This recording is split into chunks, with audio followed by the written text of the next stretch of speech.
So now I'm on part B, and we are on step number 7, and it said to mix sulfur and iron together. So that's what I've done, and then we're going to pass the magnet underneath it to see what happens. So you can see how we can separate the iron from the sulfur. So using magnets with anything that's magnetic is helpful because you can separate two substances. If you can separate the two substances, then you know all you have seen is a physical change. A chemical change would mean we could not separate these two substances. So a physical change means that we can, whatever we put together, we can take apart. Alright, so now we're going to do the same thing we just did with the iron and the sulfur, except we're going to do it with the sand and the sugar. So I have mixed these two together and I have passed a magnet under it. As you can see, there is no change. These things are still mixed together. So what we're going to do next is try to do it with water. So if you remember from the first test, the sand did not dissolve, but the the sugar did dissolve. So here's my mixture in here. We're going to add water, and then we're going to pour it through our filtration system. So tell me how much water to add. So I am adding 30 milliliters of tap water. And this is pretty rough, so I can just use the marks on my beaker. 30 milliliters. Clean off my stir rod.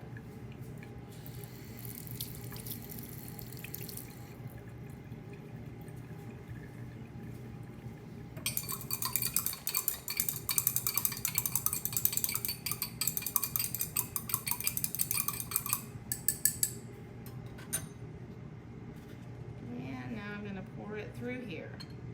So while I'm pouring it, what I want you to think of is, this is a filtration device. I have filter paper in here.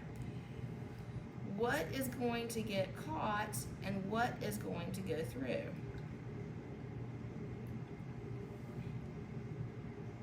So remember, I started with the salt and the sand. I'm sorry, I keep saying salt, but it should be, no, that is right. Salt and sand. And so we have the salt that dissolved into the water and the sand that's on the bottom of the water.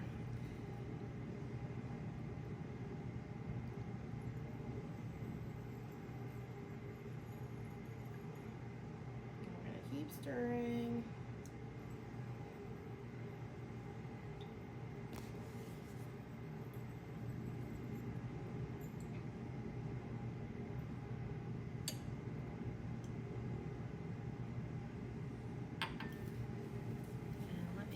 Rinse bottle.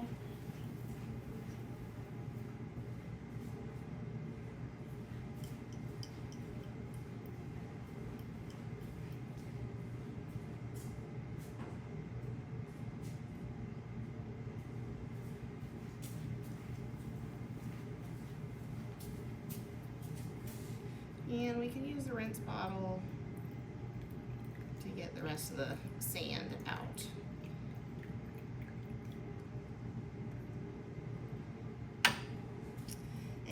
Let that drain and continue to filter, and we should be able to get a separation this way of the chemical that dissolved versus the chemical that did not dissolve. So at this point you should know what the difference is, which one dissolved, so which one will be down here in the water, and which one did not dissolve, so it'll be caught up here in the filter paper. Record these findings. Alright, so while we're waiting for our sand and salt solution to filter through and drain, we're going to heat that up in a minute. We're going to go ahead and move on to the next step, which is step number 10, which is the magnesium ribbon. I'd like to point out that you should not stare directly at this reaction. It is going to be bright, so you kind of want to turn your head and look out of the side of your eye while this happens. Alright, we ready?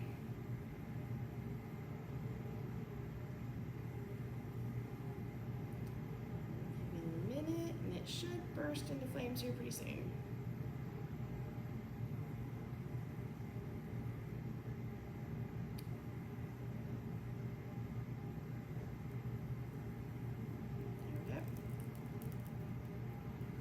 So you can see how very, very bright it is.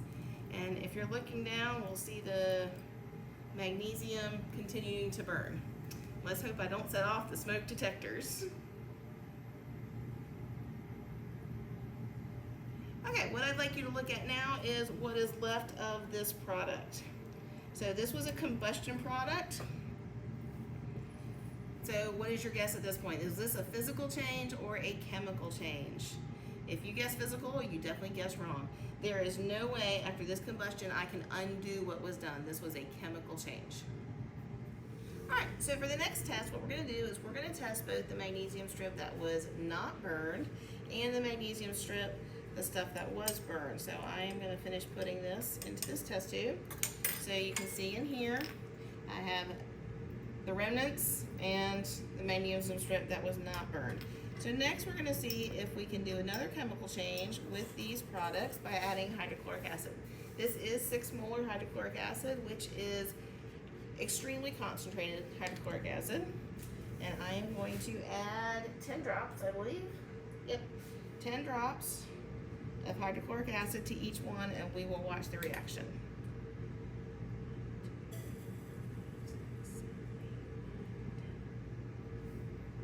Okay, so what are you seeing? This is the hydrochloric acid. Did you see a gas? Did you see a color change? Did you see bubbling? Those are all indications of a chemical change. Now let's add the hydrochloric acid to the one that did not.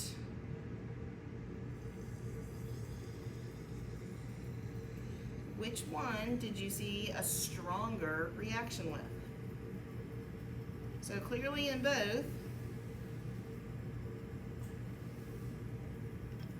there was a reaction, but one of them continued for a long time, one of them did not continue for a long time.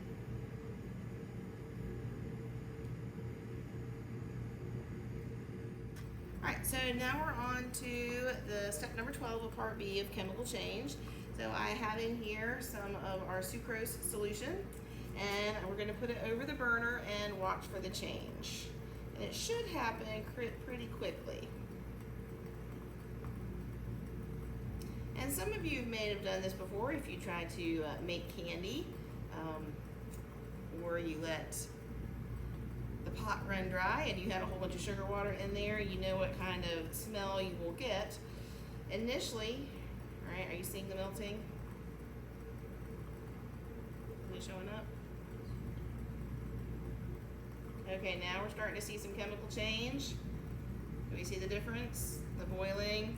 And if we were to smell it, it kind of smells like cotton candy. Now, if we were to continue to do this, it goes from this nice amber color into the next step, which will be a carbon compound. And we should wait until we see it get black. And I think there we have our next color change. So there I didn't do just one physical change, but I actually did 2. Yep, maybe a little bit more.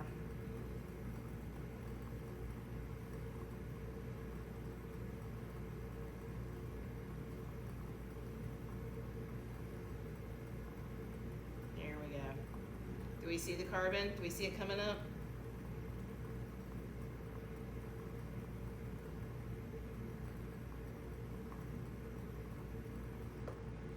Alright, let me get close enough now. So you can see where we started with such a very small amount of sugar to begin with, and now if we look at it, how black it is. And it's actually turned into a solid. So we're gonna let this cool before we do the next step. All right, so we're gonna take this time to jump back for a minute into our salt and sand solution that, remember, we had put through the filtration over here, and we had separated it out. And here is my sand. As you can see, it did not dissolve, so it stayed in the filter paper, so it did not even go through a physical change. There was no change in the sand whatsoever. Now we're at the point where we're watching to see what's going on, and you can start to see the little white spots, kind of similar to when you get out of the ocean. You have white spots on your arms after the water evaporates. should, there we go, we're right at the bottom of it. And we can take this off. And now that the water is completely evaporated, you can see what is left in the bottom of this beaker. And that is the original salt that we started with. Remember your conservation, the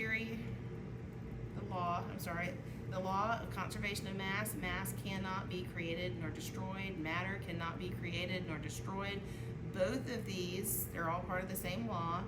So here it is. We did not magically get rid of the salt. It is still there. We evaporated the water off. So that water vapor is now up into our lab. Fortunately, we did not set off any fire alarms during this. Here's our salt. Any questions? At this point, you should be good on this lab. We've got one more test to do. So make sure at this point you are up to all of your data. Okay, so for our last and final test that we're gonna do today is what many of you did in elementary school, is your volcano. So in here we have sodium bicarbonate, that's also known as baking soda, and our hydrochloric acid. At home, you would use vinegar. And it will keep bubbling until all of the hydrochloric acid has been changed into water.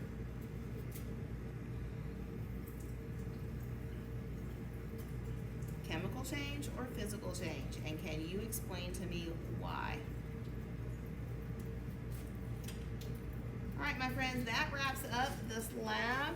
So what you should have is on data table 1 and data table 2. This lab is on Schoology, but you want to fill in all of these data tables and then answer all the questions on this lab.